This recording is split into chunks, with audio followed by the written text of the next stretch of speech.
Hello friends, welcome back to another NC to Florida part 3 blog. और इस blog में मैं आपको घुमाऊंगी ऑरलैंडो का बहुत ही फेमस अम्यूज़मेंट पार्क सी बर्ड, जहां पर आपको ओशन के सभी टाइप की राइड्स मिलेंगी, प्लस बहुत ही तरह के आप ओशंस के सारे एनिमल्स वगैरह का दर्शन करेंगे अच्छे से। तो इस ब्लॉग में बने रहिएगा एंड तक। मैं आपको बहुत ही ज़्यादा ब्यूटीफुल शो दिखाऊंगी, बहुत ज़्यादा ब्यूटीफुल अच्छा सा पार्क दिखाऊंगी, राइड्स सिखाऊंगी। तो चलिए इस अमेजिंग से ब्लॉग को स्टार्ट करते हैं। तो हम मॉर्निंग में सी बर्ड पहुँच चुके हैं, अराउंड 10:30 हमको हो गया था, क्योंकि यहाँ पे ये 10 o'clock ही खुलता है पार्क। और यहाँ पर पहुँचने के बाद हमने यहाँ पर सबसे पहले अपनी कार पार्क करी। कार पार्किंग का भी क्या नाम है, टर्टल, जिस तरीके से पहले ब्लॉग में मैंने आपको दिखाया था कि एनिमल किंगडम में पार्किंग के जो नेम हैं एनिमल्स के नाम पर है और यहाँ सी एनिमल्स के नाम पर है। तो यहाँ पर मैं आ गई हूँ एंट्री पर, और यहाँ बहुत चेकिंग थी। हम लोग का फूड जो था ना, हम बना के लेके आए थे, वो भी निकलवा दिया। यहाँ पर क्या है कि स्टील के कंटेनर वगैरह कुछ अलाउ नहीं है, आप ओपन में कुछ लेके जा सकते हो थोड़ा बहुत, वो भी। तो यहाँ पर हमको फूड पास लेना पड़ा, क्योंकि बच्चे पूरे दिन कैसे निकालते। और यहाँ एंट्री पे ही इस तरीके के सारे आपको एक मैप मिल जाता है, मैप के अकॉर्डिंग आप राइड ले सकते हो। और क्योंकि ये सी वर्ड था तो यहाँ पे राइड भी ना सब पानी वानी वाली थी मोस्टली। तो हमने कोशिश करी कि जिसमें ज़्यादा ना भीगें, क्योंकि ठंडा काफ़ी था, टेम्परेचर ऑलमोस्ट माइनस में जा रहा था, तो बहुत ज़्यादा ठंडा था। और यहाँ पर हम ये ओपन एक्वेरियम में आ चुके हैं। एक्वेरियम तो बहुत घूमे हैं, बट इस तरीके का बीच बीच में छोटे छोटे एक्वेरियम से पड़ रहे थे, और ओपनली इस तरीके से ब्यूटीफुल सी फिशेस थी यहाँ पर। तो सी वर्ड पर्सनली हमको बहुत पसंद आया। अगर कोई प्लान कर रहा है और तो मतलब जाने का मन है तो ज़रूर से जाएं, क्योंकि सी वर्ड में बहुत सारी एक्टिविटी पैरेलली चलती रहती हैं। आप कभी किसी में जा सकते हो, शो भी बहुत रहते हैं। तो अब हम आ गए हैं, हम जा रहे हैं, राइड्स वगैरह देख रहे हैं। तो यहाँ पर सबसे पहले ये एक शो चल रहा था, हमने पहले भी देख रखा है इस तरीके का शो। तो यहाँ पर हम आ गए हैं डॉल्फिन शो में, और ये बहुत अच्छा लगता है डॉल्फिन शो। और क्योंकि हम लोगों ने फूड पास ले लिया था, बच्चों को जाते ही भूख लग रही थी, तो हम लोगों ने यहाँ पर अपना फूड जो पूरे दिन के लिए हमको मिल सकता था, 1.5 घंटे के डिफरेंस में आप ले सकते हैं। तो हमने एक ही फूड पास लिया था, क्योंकि हम लोग को तो इतना ये फ्राइज़ व्राइज़ समझ में नहीं आते बार बार। तो हम लोगों ने फ्रूट्स और जो हमारा स्नैक्स वगैरह जो हमारे पास था होममेड, हम लोगों ने उसमें पूरा दिन निकाला और थोड़ा बहुत खा लिया अगर भूख लगी तो इस तरीके से ये प्रोग्राम हो रहा है। बहुत मज़ा आता है इस तरीके के डॉल्फिन शो में। तो इस तरीके से ये चलता रहता है। ये बताते हैं इन सब एनिमल्स के बारे में कि क्या इनका सारा है, और इस तरीके से ये प्रोग्राम चलता रहता है।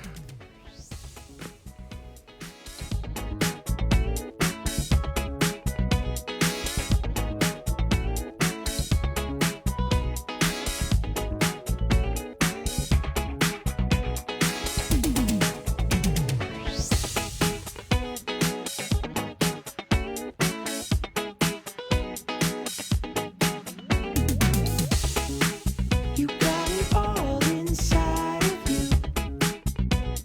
Feel it to be true. And when you dance, I'm in the groove. You make me move. You make me move. You got it all inside. और यहाँ पर इतना ज़्यादा क्राउड था ना, मतलब काफ़ी क्राउड था। तो अब हम आ गए वहाँ से निकल के अटलांटिक ओशन राइड में। तो यहाँ पर ये राइड में ना बैठाते हैं, और ऊपर से मैं आपको एक क्लिप दिखा देती हूँ जो मैंने शूट करी थी। बाद में हम लोग गए थे, हमको लगा कि इसमें शायद से ज़्यादा नहीं भीगेंगे, और इसमें कम से भीगे, मतलब हल्का फुल्का तो बेट होगा इंसान, पर विंटर्स के लिए ठीक था, उतना ज़्यादा ठंडा नहीं था, मतलब भीगे नहीं थे। तो एंट्री पे इस तरीके से जैसे बैठने के बाद ना इस तरीके से इन लोगों ने कर रखा था। तो जितना हुआ कोशिश करी कि थोड़ी थोड़ी सी मैं ना क्लिप ले लूँ अंदर का, अपनी मेमोरी के लिए भी, कि हाँ भाई हम इधर इधर गए थे। और कुछ इस तरीके से यहाँ पर व्यू था, अंदर बहुत ब्यूटीफुल सा सजा रखा था। और फिर सीधे सीधे बाहर की साइड आए, और सीधे ऊपर जाके, और फिर जब नीचे आने का टाइम आता है ना, इतनी फटाक से ये लोग भगाते हैं ना, मतलब डर जाए बंदा। और उसके बाद ना इन्होंने जब ये ऊपर इस तरीके से लिया था, एक बार तो निकाला था, और फिर हल्के से ले गए, और फिर से दोबारा तो मतलब फिर से भीगने वाला हो गया था सीन। और कुछ इस तरीके से हम अब इस राइड से आ गए। और यहाँ पे ना एक पैगविन का था, ये बहुत ज़्यादा ब्यूटीफुल मुझे लगा। और हम इसके केव के अंदर नहीं जा पाए समहाउ, क्योंकि यहाँ पे वेटिंग बहुत ज़्यादा थी जबकि हम निकल रहे थे। और उसके बाद हमारे ना माइंड से निकल गया, और फिर ना नाइट में जाने का कोई फ़ायदा नहीं था, तो हम यहाँ पे पैगविन वाली केव में नहीं जा पाए क्योंकि वेटिंग के चक्कर में। फिर हम यहाँ पे एक शो में गए, ये था सी लायन का शो। तो सी लायन का शो भी मैं पहले देख चुकी हूँ, पर हर शो का क्या एक अपना स्क्रिप्ट होता है, मतलब ये कुछ कुछ बताते रहते हैं, कुछ कुछ इनकी स्क्रिप्ट होती है, उसके अकॉर्डिंग ये अपना एक्ट करते रहते हैं। तो ये भी शो अच्छा होता है। और सी लाइन के बारे में ये सारा बताते हैं, कहाँ ये रहते हैं, क्या इनको पसंद है, किस तरीके की इनकी आवाज़ होती है। तो ये एक चीज़ है जो हम घर में बैठ के नहीं सीख सकते। और आप कितना भी यूट्यूब वगैरह पे देख लो, पर पर्सनली जब आप देखते हो इनकी एक्टिविटी तो ज़्यादा मज़ा आता है। और यहाँ पर भी इतना ज़्यादा रश था, हर जगह इतना रश था।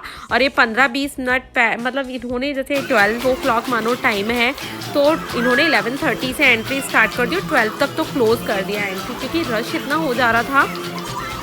हमारे इस चक्कर में 1-2 शो ऊपर नीचे हो गए थे टाइम के चक्कर में।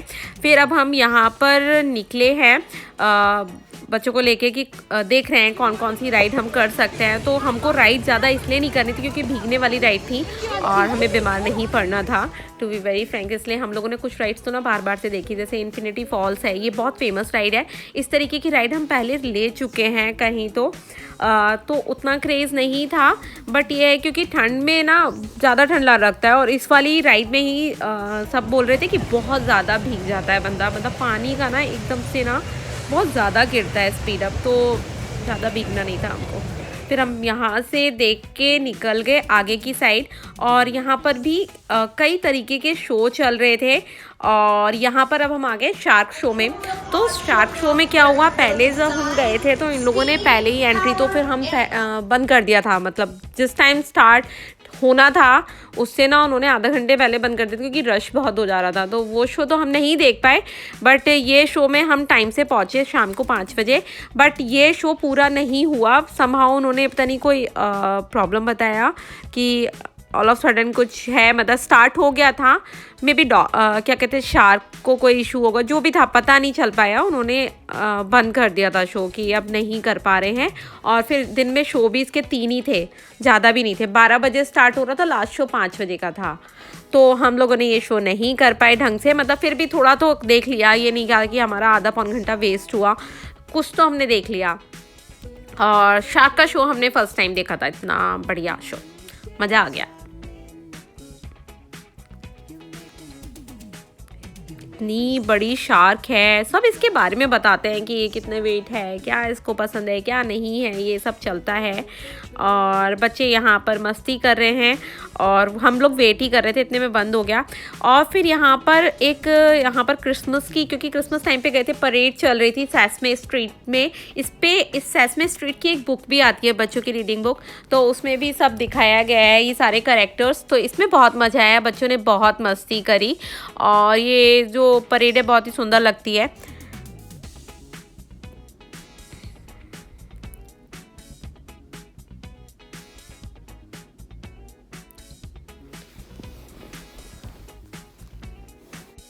तो ये परेड बहुत ज़्यादा ब्यूटीफुल थी, लंबी थी, और मैंने इसलिए वीडियोस का निकाला क्योंकि दिक्कत हो जाती है उनके म्यूज़िक पे। तो कुछ इस तरीके से ये परेड बहुत ज़्यादा ब्यूटीफुल थी, कलरफुल थी, और ये सेस्मे स्ट्रीट पर निकलती है क्रिसमस के टाइम पे, तो ये मज़ा आ जाता है। फिर हम इसके बाद गए, यहाँ पर किसी ने बोला कि इस एरिया में 3-4 शो होते हैं, एक होता है रोप वाला, एक होता है फ्लरीज, स्नो फ्लरीज, वो गिराते हैं कुछ टाइम के गैप में, और ये टॉल कुछ डंडे वंडे लगा के जो हो जाते हैं। और ये था रोप वाला शो, इसमें ये 3 बंदे ना थोड़े मेरा बेटा मस्ती कर रहा है बिल्कुल उनको देखकर, और इस तरीके से ये, और देख भी ना दिखाती हूँ मैं आपको किस तरीके से देख रहे हैं बिल्कुल स्ट्रेट। और ये रोप से कुछ एक्टिविटी कर रहे थे, बहुत अच्छी थी, फाइन क्लियर एकदम से ना, बंदा गिर जाए अगर उसको प्रैक्टिस ना हो तो कुछ इस तरीके से ये लोग भी एक्टिविटी कर रहे थे। और यहाँ पर सब इनके साथ फ़ोटो बनवा रहे थे, जिंजर ब्रेड वगैरह बन के ये आके के खड़े हुए थे। और यहाँ पर स्नो फ्लरी शो चलता रहता है, मतलब एक एक घंटे के बीच में ये ना फ्लरीज सी गिराते हैं। और यहाँ बच्चों को लग गई है फिर से भूख, और टाइम भी हो गया था लेने का मील हमको, तो इस बार मील थोड़ी डिसेंट सी मिली है। फ्राइज़ मिले हैं, केक भी मिल गया है, सैलेड भी मिल गया है, तो हम लोगों ने सैलेड खा लिया था, बच्चों ने फ्राइज़ और केक वगैरह खा लिया था। अब हम आ गए हैं फिर से एक्वेरियम साइड आ गए हैं। इस तरीके से क्लोज एक्वेरियम सा था, और यहाँ पे डिफरेंट टाइप की फ़िशेस थी। बहुत अच्छा लग रहा था, यहाँ फील बहुत अच्छा आ रहा था। ब्लूइश सा सब ना फिशेस वगैरह अपना टहल रही थी, हम चारों तरफ फिशेस और हम बीच में से निकल रहे हैं, अच्छा लगता है। एक्वेरियम में ये पार्ट मुझे बहुत अच्छा लगता है। और यहाँ पर ये फ़िश आराम से सो रही हैं, दो मैंने इनका क्लिप लिया। इनकी आँखें इतनी मतलब डिफरेंट सी थी, इस तरीके की फ़िश मैंने पहले नहीं देखी थी। और फिर से हम ब्रिज पे आ रहे हैं। इस ब्रिज के उस दिन हमारे करीब हमें 10 माइल हम लोगों ने वॉक कर लिया था, मतलब कुछ घंटों में। हम लोग जल्दी भी निकल गए थे क्योंकि ठंडा बहुत बढ़ गया था। और ये बैलून हम लोगों ने दिन में देखा था कि यहाँ पर क्या होता होगा, और इवनिंग होते ही ना इस तरीके से ये बैले डांस कर रही है बंदी। बहुत ज़्यादा ग्रेसफुली इस लड़की ने डांस किया, बहुत प्यारा डांस किया, प्लस बहुत ही अच्छा लग रहा था। पूरा एक बॉल था, ऐसा लग रहा था कांच का बॉल है, उसके अंदर एक एंजल डांस कर रही है। और यहाँ पर एक ये लाइटनिंग शो होता है उसके पास में ही, ये भी बहुत सुंदर लगता है। लेक है वहाँ पर, तो हम दिन में सोचे थे इतने सारे ट्री क्यों सजा रखे हैं, और ट्री पे लाइट्स वगैरह भी थी, तो किसी ने बताया कि यहाँ पे लाइटनिंग शो होता है। आप वहाँ जाके, फिर वहाँ पर क्या था, रेस्टोरेंट भी था, वहाँ पर बच्चों ने एक मील और ले लिया था। और हम लोगों ने दिन में 3 या 4 मील ले लिए थे 1.5 घंटे में, क्योंकि फिर आप होने भी चाहिए ना, वहाँ पर उनके स्पेसिफिक रेस्टोरेंट थे, तो वहाँ से ही आप मील ले सकते हैं। और फिर हम लास्ट में हमने देखा वंडरलैंड करके ये एक एरिया था। इतना ज़्यादा ब्यूटीफुल शो हमने लाइफ में कभी नहीं देखा, इतना ज़्यादा ब्यूटीफुल। वंडरलैंड में मतलब इन्होंने आइस स्केटिंग पे इतने ज़्यादा 15-20 लोग थे, इतना प्यारा डांस किया। मतलब ये सालों की प्रैक्टिस का डांस होगा जो ये लोग करते हैं रेगुलर। बहुत ज़्यादा ब्यूटीफुली इन लोगों ने परफॉर्म किया, मज़ा आ गया। और ऑलमोस्ट ये 45 मिनट या 35 मिनट का ये था शो, मतलब आधा घंटे से तो ज़्यादा का ही था। और बार बार लोग आए जा रहे थे अपनी अपनी एक्टिविटी का, मतलब बहुत सुंदर। तो मैंने छोटी छोटी सी क्लिप इसमें ऐड करने की कोशिश करी है। आई होप आपको ये मज़ा आएगा। और मैंने पूरा सी वर्ल्ड के जितने छोटे छोटे फेमस एरिया हैं मैंने सब इस ब्लॉग में आपको दिखाने की पूरी कोशिश करी है। और कुछ इस तरीके से क्रिसमस की थीम पर बार बार आके सब लोग डांस कर रहे थे, मज़ा आ रहा था।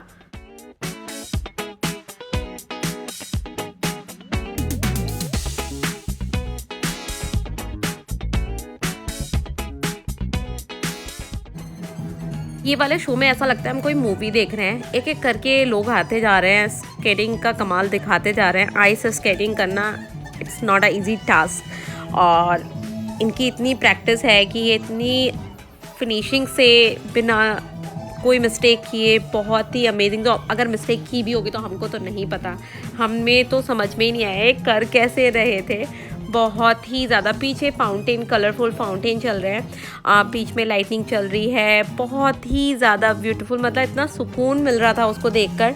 ठंडा बहुत था पर फिर भी इतनी पब्लिक यहाँ पे जुड़ी हुई थी, और 2-3 फ्लोर पे इन्होंने पूरा अरेंजमेंट कर रखा था बैठने का, बहुत ही ज़्यादा ब्यूटीफुल।